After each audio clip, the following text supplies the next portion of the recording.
بسم الله الرحمن الرحيم. إن الذين آمنوا والذين هادوا والنصارى والصابئين من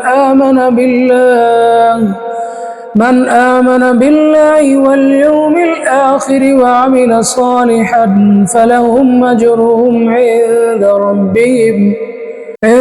ربهم ولا خوف عليهم ولا هم يحزنون. وإذ أخذنا ميثاقكم ورفعنا فوقكم الطور خذوا ما آتيناكم بقوة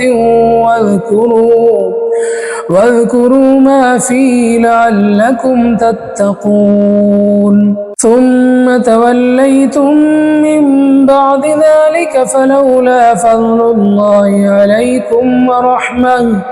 عليكم ورحمته لكنتم من الخاسرين. ولقد علمتم الذين اعتدوا منكم في السبت فقلنا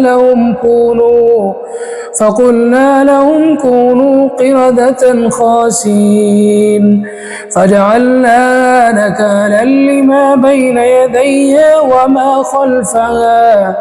وما خلفها وموعظة للمتقين. وإذ قال موسى لقومه إن الله يأمركم أن تذبحوا بقرة قالوا وتتخذنا هزوا قال أعوذ بالله أن أكون من الجاهلين.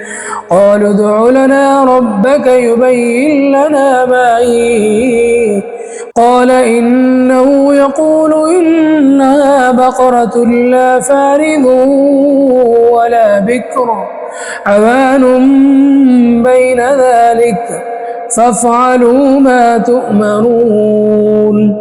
قالوا ادع لنا ربك يبين لنا ما لونها قال إنه يقول إنها بقرة صفراء فاقع لونها تسر الناظرين. قالوا ادع لنا ربك يبين لنا ما هي إن البقرة تشابه علينا وإنا إن شاء الله لمهتدون. قال إنه يقول إنها بقرة لا ذلول تثير الأرض ولا تسقي الحرث مسلمة لا شية فيها.